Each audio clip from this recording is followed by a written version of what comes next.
to the next episode of Esquire's Man at His Best podcast. This is our weekly look at some of the biggest things that have happened this week in the world of men's lifestyle, including updates from our very own website and our magazine. My name is Tom, and I'm the digital director of Esquire Middle East, and as per usual, I'm joined by a very special guest. It's Matt. Oh, hey man. How you doing? I see you got the dark blue shirt memo that was sent around this morning. Yep, black background, two dudes in a black shirt. Okay, Floating Head podcast. Well, if this bothers you, audience, because obviously we're live on YouTube, and we're live on Facebook, and we're live on Periscope, Bonjour. and we have a large studio audience. Yeah, a live studio audience. Live studio audience.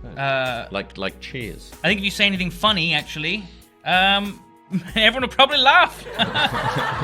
Just like that. Or have you ever seen that? There's a YouTube thing where they do Friends, and they take an episode of Friends or a few clips of Friends, and they basically remove the laughter track. Yeah, it's a different show.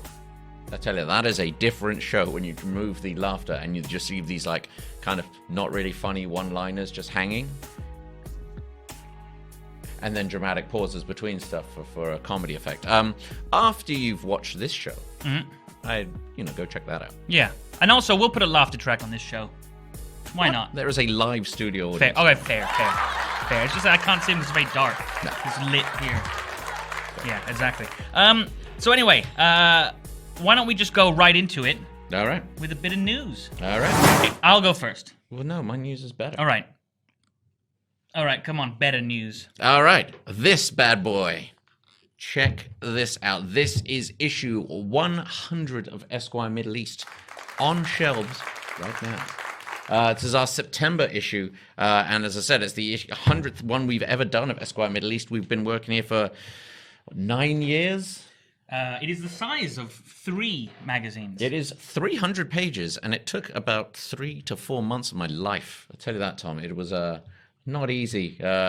Basically, slaving away, getting the team to work weekends, weeknights. It's so big. It will freestand. It holds on it. It stands on its own in a literal and a figurative sense. What can I expect to find in there? Well, it's the main element of it is celebrating what we have been, what we will be, and what we have achieved since we've launched in the 100 issues. And to do that, we've done a quintessential Esquire 100 list. Now, the Esquire 100 list involves 100 people that we interviewed, shot, spoke to, collaborated with over our time here, and how they have positively impacted the region in terms of a cultural or a business influence. It is an absolute beast. I couldn't be more proud of this. It's the best thing I've ever done in my career. And I implore you to pick it up just for an understanding of the impact that we've had in this region, and hopefully continue we will have for the next 100 issues. Already working on 101 right now. It's like a bad dream. What, that? Well, I mean, now it's done. It seems like we should do one every week. But during the time, that was a slog getting it together. Well, I look forward to picking up a copy at all good newsagents. All good and bad newsagents. Well, no, a bad newsagent would not have it. No, but every newsagent has this because it is such a must-have. Fair enough. Pick up your new copy. We'll make a thing up here now. Woo! Yeah, and this. Go do it. Look, there's a picture of me in it. Somewhere. There's a lot of pages. Yeah. There's a lot of Despite pages. the picture of Matt, you guys should go buy that. Seriously. It's fabulous. Buy it for your friends. It's only 25 dirhams for 300 pages. If I could do maths, so that's a lot of bang for your buck. All right, I'm gonna move from that news. Cool. To different news. But first, I'm gonna ask a question. All right. Matt, how many walnuts have you broken with your head? None. I'm gonna go to like under 5. How many do you think you could break with your head? I'm going to go under 5. Because it's actually it's a common question that people ask themselves, because obviously when you have a walnut, delicious walnut, you have to crack the shell in order to get into that.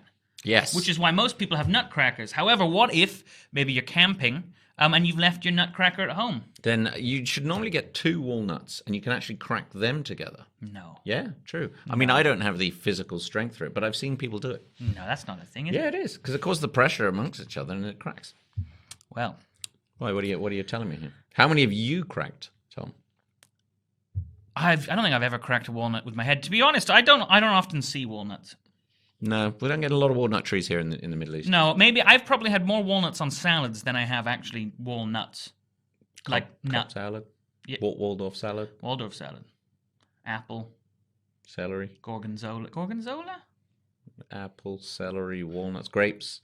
Just to give it off topic, I don't like Waldorf salads. I don't like fruit in my salad. Yeah. Not a fan. Anyway, Producer Charlie, fan of fruit and salad? he says he likes it. I don't trust him. Ex-producer Charlie. Ex-producer Charlie.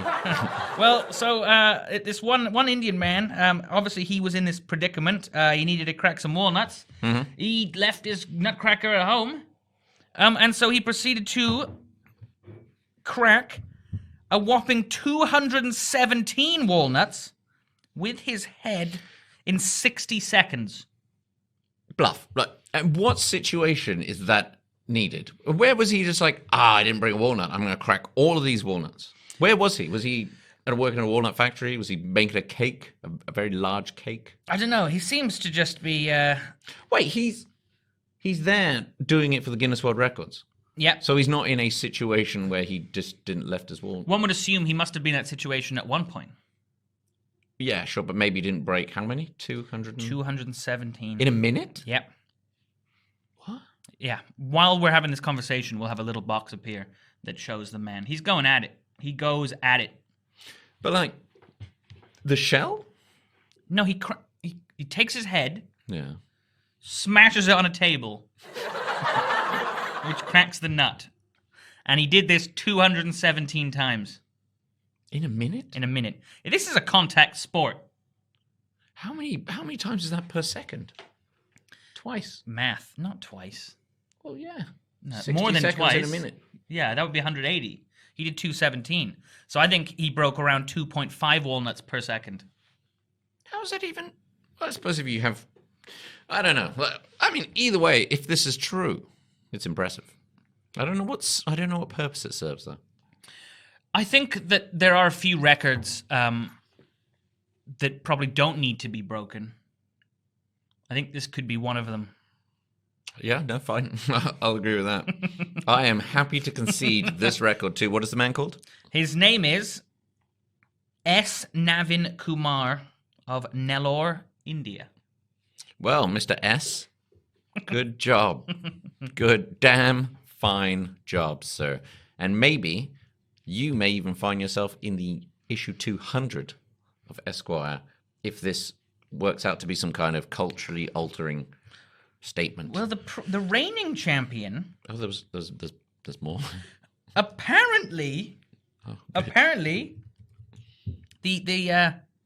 story deepens. The plot thickens, much like the cake batter. That if you add that many walnuts in. Muhammad Rashid Nassim is the previous title holder. God, he must be going absolutely nuts. And he cracked 155 walnuts. So this is actually, this guy's, he's destroyed this record. Fair. Also, you didn't pause there where he could add in the laughter track to my nuts joke. They still found it funny. Yeah, Who needs a laughter track when everyone finds it so funny? When you've got actual comedy happening right in front of you. Comedy bronze, Tom. Comedy bronze. All right, off your weird nut story. I actually do have some interesting news. What, I mean, that you're is saying that wasn't interesting? I mean, it had everything. Nuts, headbutts, records. contentious plot. I'll tell you what. This is actual news. All right, give me some news. Fashion brand Burberry. Heard of it. British fashion brand Burberry. Heard of it again. Yep. They've announced that they are basically not going to burn all their unsold items anymore. Well, that's like me announcing I'm not going to go home and burn all my shoes I'm not currently wearing. Is that a thing? Apparently it's a thing, Tom. Apparently it's a thing. So why would they be burning their clothes in the first place? Well, heat? No, well, so basically the idea is that if you're a luxury brand with a luxury position and there's a whole selection of products that you haven't sold, and when they go out of fashion, if they're then available at discount shops and charity shops, it brings the whole pricing structure and the brand positioning down. However, to the tune of last year, the British fashion house destroyed apparently 133 million dirhams worth of products last year. Just in the furnace, 133 million dirhams worth of products into the furnace. See, that seems incredibly wasteful. Yeah, well, over the past 5 years, there was 500 million dirhams worth of products that were burnt. Basically, so it's try to keep the market keeps their market positioning, but I can't imagine it's particularly good for the environment. But no, and also less on the environment. I guess kind of one of the things that kind of some of the biggest fashion companies and jewelry companies and watch companies are doing is it's about ethical luxury, right? Correct. This having people make something and then burning it because it didn't sell doesn't seem very ethically sound to me. No, exactly. Look, so Burberry are going under a bit of a change at the moment. They have a new creative director in charge, Riccardo Tisci, who's coming up with his new collection this week, actually in Fashion Week. And when they do it, they will be the fashion house is changing their ethics. So obviously this is one way of doing it. So instead of burning the old products, the company says that they will be using them to reuse them, repairing them, or donating them, or even recycling the ones that they don't sell. And another big headline thing is they have announced that they will stop using fur, real fur. Real fur, yeah, but that was really shouldn't they have done that in the 90s? Like the rest of the world. There is that element of it that people have been kind of campaigning for Burberry to stop using fur for a while now. But obviously, new creative directors come in and he agrees with them. So it's a new direction for the brand. These are the first kind of hallmark points of where he's going to go, and then we kind of look on a fashion level what the creativity is going to be for the new collections. Yeah, I mean, I'm not going to lie. I mean, they're pretty. If I was made head of Burberry, the first two things I would do is stop burning our clothes and stop using real fur. This seems pretty obvious. Well, I'm amazed that it's 2018 and this is still going on. Well, look, I actually have a quote here from the head of Burberry. So it's Marco Gobbetti, who's the chief executive. And he's kind of saying that he wants because this practice isn't exclusive to Burberry, by any way. This is quite a common practice of burning clothes in luxury fashion houses. But the quote here is, Gobbetti says, modern luxury means being socially and environmentally responsible, which is what you were pointing at. It says, this belief is core to us at Burberry and key to our long-term success. We are committed to applying the same creativity to all parts of Burberry as we do to our products. Then there was a little bit where I think the shareholders were wondering why they the unsold products weren't kind of offered to sold. Investors, as opposed to you invest in the company and you get free products, but instead they're just being burnt. But no more burning, Tom. I mean, good. I mean, scarf lovers of the world rejoice, especially if they're made of not big fans of fur. But it's interesting, actually, because earlier this year, it was a similar thing in the Swiss watch industry, where the Richemont Group, who own things like Cartier and Montblanc, it was announced or leaked or whatever, I can't remember, I don't think they formally did it, but it was leaked that they basically had destroyed up to about 5 million euros. Yeah. 500 million euros worth of timepieces over the past couple of years. The one thing with them, though, is because a lot of these Richemont's a huge group. Yes. So while they would have destroyed them, they wouldn't have burned them. They would have disassembled the products, then re-smelted them into more metal. So effectively, because these watches are so expensive, you don't just throw them away. You don't just smash them. Of course, you do recycle them. Yeah. But yeah, like taking your little rabbit scarf that hasn't sold and then burning it is probably not a good business practice. Well, and it's one they're not doing anymore. So Good. That's we'll see how it goes from there on out. Hopefully the rest of the fashion industry takes its lead from that. Yeah. Take note, fashion industry. Yeah. Cool. That's that news story. Well, I was going to talk about a burglar in New Zealand who got beaten up by a load of monkeys when he tried to sneak into Wellington Zoo to steal a monkey, and then the monkeys rebelled, fought back, and broke his arm. But I don't think anyone wants to hear about that. So instead, we're going to talk about the new Mercedes-Benz EQC. It's good to see that you're taking this job seriously, Tom. Monkey news. Well, no, we're not doing monkey news. No, I know. That's why you're taking it seriously. I mean, if you want monkey news, just let us know. As I said, we're live. Let us know.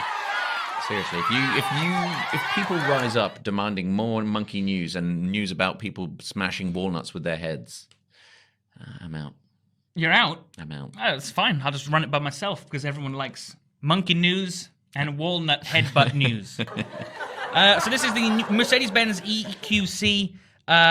It is an electric SUV. It's Boom. obviously Mercedes' first electric SUV. It proves that they are serious about the electric market. And again, just generally, it's just quite good.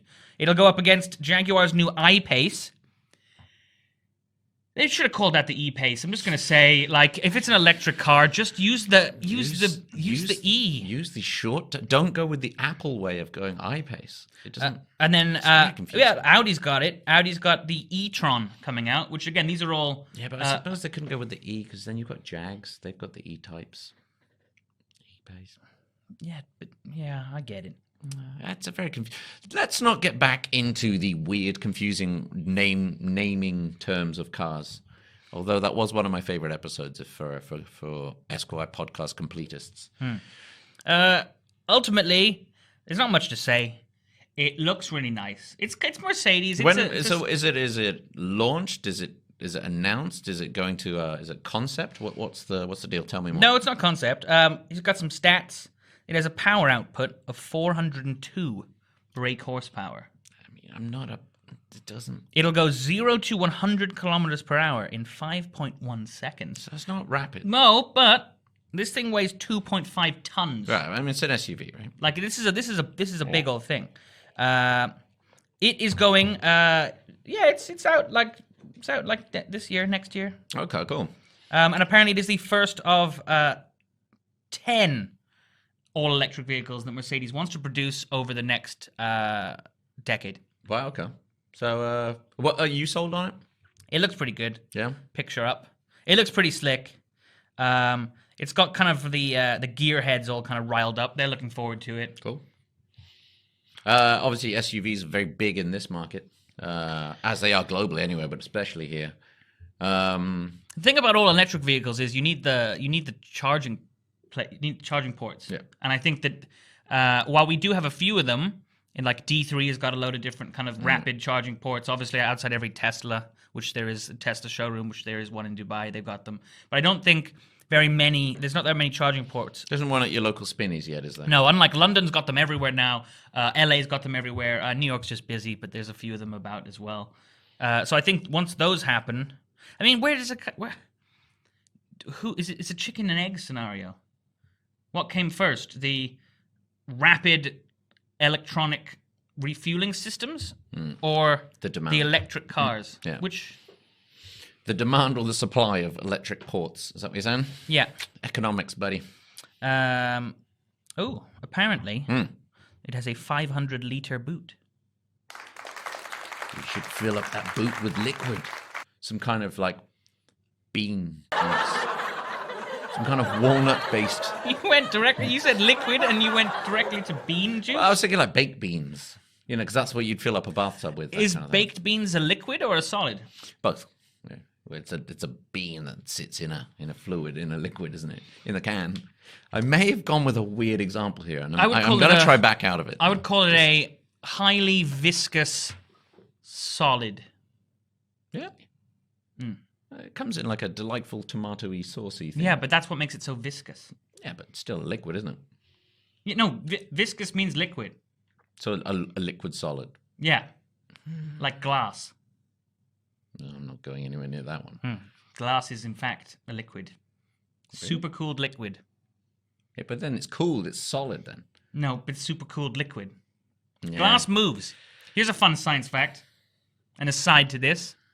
They figured out that glass is actually a supercooled liquid by measuring stained glass windows from the medieval times. And they noticed that at the top it was thinner, at the bottom it was thicker, meaning over time the glass is slowly dripped. Doesn't mean it's a liquid though. Stuff melts. What? Yeah, but so Plastic ice melts. It doesn't mean it's a liquid. No, but as in its regular state, glass is a supercooled liquid. As in without adding additional heat or additional... Yeah, what I'm going to do is I'm going to throw that out there to producer Charlie. You're going to Google, if you can, sir, if glass is actually a liquid. Supercooled. And then come back to us and let us know. While I move on to some other news, or are you done with Mercedes and lies about liquid glass? It's called the truth. Truth hurts. Truth. Like love. You. Like love. Love hurts as well. Like everything hurts. It's not a liquid. See? It is a liquid. See, your lies. Nope. Too often you have been caught lying to the people, and I will not let you. I will not let this aggression stand. It's an amorphous solid. But that's just another word for supercooled liquid. Nope. See, caught on camera, live to the people. You apologize to the people. Well, to be honest, they did say that every 10 years, it's like 1 out of every 4 facts, like because scientific discovery and technology and that, actually 1 out of it changes. Again, I don't trust that either because you've just been caught lying and now you're trying to lie your way out of a lie. Amorphous solid. Esquire Middle East podcast, the home of the fake news from Tom. A non-crystalline solid. And the truth by me. Yeah? Apparently gel. Apparently amorphous solid is also gel. So hair gel, that's pretty much liquid. It's close, is what I'm trying to say. My biggest concern now is I don't know if you know what a liquid is. This delicious coffee in this excellent mug. Yeah, liquid. All right, let's move on. Good, because I have a lovely segue from the delicious coffee in this excellent mug. You know what this coffee isn't, Tom? Hot. Starbucks. Oh. Mine's cold. Do you know what news there is about Starbucks? No. Starbucks this week opened up their first ever store in Italy. I know what you're thinking. Italians don't drink Starbucks, and you'd be absolutely right. Yeah. No, not interested in it. But, which is why the Starbucks group have decided that they're going to do things a little bit different there. And they open up what can only be described as a totally awesome looking cafe. Yeah, I saw pictures of it. Yeah, it's nuts, man. So it's not a traditional Starbucks, as you can imagine. They wanted to do something different. It's called a reserve roastery. It's one of only 3 that Starbucks have opened. They've got one in Shanghai, they've got one in Seattle, and now in Milan. And they've chosen the Palazzo de Poste, which is a very kind of central, famous area in Milan, to open this kind of next-gen kind of almost bar-style coffee shop. So you're half Italian. I am. Would half of you have a Starbucks in Milan? No, but There we go. No, but the thing is, I'd want to go see it. Why?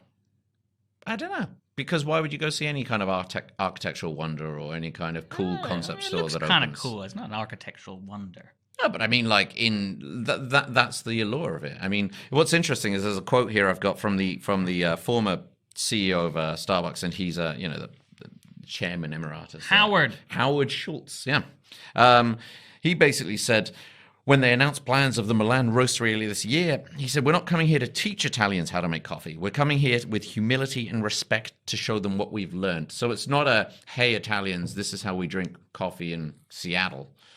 It's an element of, this is a coffee shop of the biggest coffee brand in the world, doing something a little bit different, giving the modern generation, who are all kind of millennial and a bit fanatical about coffee and that culture as well. Are they still going to change? Are they still going to misspell your name? I really hope so. What do you go in? Because I go in, and actually I was talking to the author Ian Rankin once, And he was telling me about when he goes into Starbucks, he says his name is Spartacus. So whenever they read out, they go Spartacus, and then it says a couple of times you'll have other people in the coffee shop stand up and say, I'm Spartacus. Yeah. I'm Spartacus. It's a nice little anecdote. Do you know why they misspell your name? No. They do it on purpose. Why? They do it because if I go in there and I say my name's Tom, I'll have a large or a grande Americano. Venti. And I say my name's Tom, and they write Tim on it.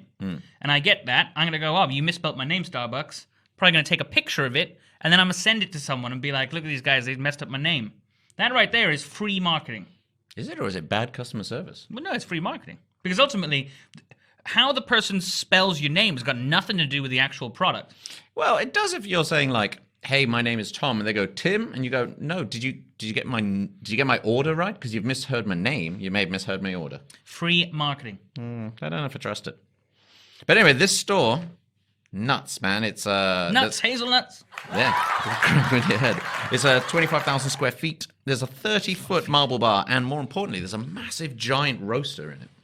So they'll be roasting the beans there. You can order, your kind of Starbucks classic kind of your cold brews and your pour overs, but you can also get Italian espresso and a cappuccino because they need to, appeal to the local Italian coffeeistas, coffee drinkers, that one. Good. Yeah. So that's it, man. Would you go there? It's an audio medium, but I don't know, maybe. A shrug. I went, Meh. Meh. Is that Fair. better? Well, on that bombshell. All right, man. We got to get out of here. We got one more story, but I've got a special sting for it. Roll the sting.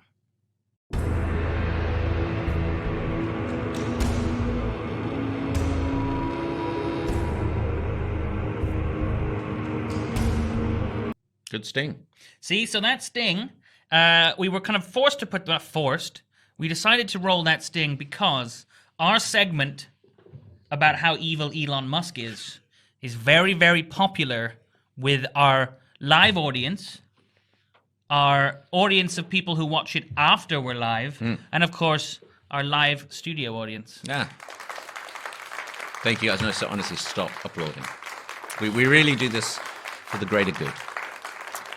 So, Elon Musk. I've We heard of him. have a thing. If it's the first time watching, first time tuning in. It's a regular segment called the Elon Musk Evilometer. Yes, and we'll bring up the meter now. So every week we actually chart Elon Musk's progress towards either hero or villain. So last week we actually moved Elon Musk into the middle because he was talking to a New York Times reporter and he started crying and he's like, I'm really stressed and I have to sleep in my office because I've got so much work. So And really... a lot of people were kind of reaching out, his close friends of his being like, we're worried about you, bud. Yeah, he almost missed his brother's wedding, which again is a thing. So we felt a bit sorry for him. I think it was a No charge on the Tesla there? I think it was a pity point, really. I think we moved him back into the neither hero nor villain category. Mortal man status. Yes. So, and then we said at the end of the podcast, we said, all right, Elon Musk, now is your chance.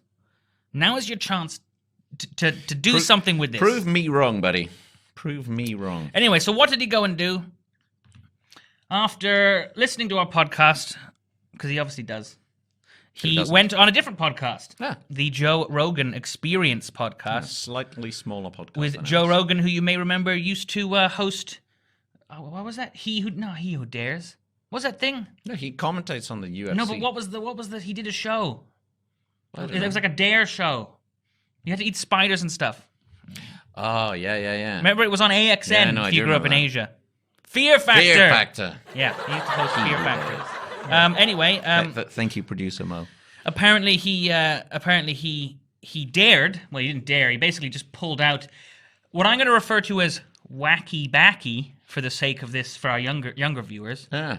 And Elon Musk decided to partake. So in said, wait, who pulled out this Joe cigarette? Rogan pulled it out, And gave it to Elon. and then was doing what you do Right. with said thing, And and then various cigarette. and then gave it to Elon Musk. Now, in Elon Musk's defense, he didn't inhale. Like Bill Clinton. Like Bill Clinton. No, like George Bush. But George Bush. And so, yeah, he did that. And he talked for 2 hours and 37 minutes. And this podcast has now got 6.6 million views in like 3 days. Which is why, in this special segment, I am going to pull out... No, I'm not. No. No, I was thinking that an easy way... I mean, if we were to partake in special substances, perhaps we would have more viewers. Yeah, but we are law-abiding citizens here, Tom. Exactly, and it's not allowed, and it's a terrible, terrible habit. And I do not condone it. Nope, neither do I. Anyway, apparently Joe Rogan does, and Elon Musk does, but you know who doesn't? Tesla shareholders. Oh. Because the stock price of Tesla dropped 10% almost instantly. See? You see? And considering Tesla's worth billions and billions, 10% is quite a lot. It's quite a lot. Then he went on to double down on calling one of the heroic cave divers a bad word. And he made some allegations.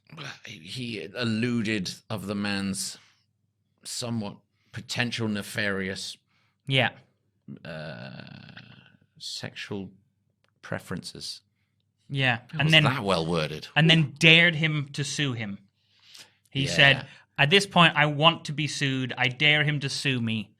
So all in all, where are you putting him on the meter? Well, is this double header of Elon Musk news a positive, heroic move or a negative, villainous move? Well, see, I didn't really like him as a kid, but I have read the odd Superman comic book. Sure. And he's kind of like the bastion of being a hero, right? Right. And I never read one where Clark Kent just made lights up a fan allegations and then also like smoked a blunt. So I'm gonna say he's more like a villain here. My vote back in villain category. Yeah. All right. So if you are there claiming that someone else is, not right with the kids, and you're right, does that make you a bad guy? I think if he's right, I mean, this is all, subjective right now, but like, that could make him a good guy. All right, so how about this? Why don't we move him down to evil, but if it turns out he was right, then we'll take that back. All right, and then okay, fine, I'm not with that. So at the moment, Musk, down you go, mate. Yeah, you're back in the evil category, man. Just stop. Just and you know what? Take a week off, bud. Chill. Like, there's a lot of, like, he's already done, he does some chilling. He's done some chilling? Well, we saw on the podcast. Don't chill like that. Just go to, like, a nice spa, like, cool your boots, and then, like, plan, like, good things. We shouldn't have to have, like, a meter that is shouldn't affected on a weekly basis. We shouldn't have to. No. But we do. Unfortunately, we do, Tom. We're just here putting the world to right. All right, then.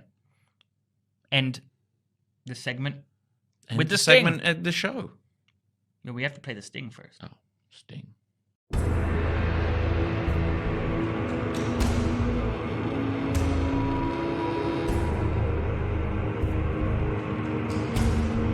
All right, and that has been another podcast. We do hope you enjoyed the Esquire Man at His Best podcast. I enjoyed it, Tom. I enjoyed it too. Remember, we have new episodes coming out weekly on Apple iTunes, SoundCloud, Pocket Casts, and more. Obviously, it's live every week. And also, we have a website called esquireme.com. It's very good. It is very good. It's very nice. It's very good. Also, again, we have a new issue out. It's a very special issue. It is. Go buy this. Well, don't buy it. Like, buy it for your friends, buy one for your family, buy one for prosperity. I'm not going to just sit here and shill it to you. It's a good read. It's a collector's edition. It is. In another 10 years' time, this will be very valuable. You know what? We're the only menswear brand. We're the only menswear. We're the only men's lifestyle brand in the region to ever do 100 issues. And you know what we're going to do at the end of this month? What's that? We're going to take them all back and we're going to burn them. No burning. We're going to burn them so the price goes up. None of this was made from fur. Fair. True story. Fair. Hard-hitting facts here, people. Hard-hitting facts. And on that fact, let's end it. Just go buy this. See you next week. Catch you later.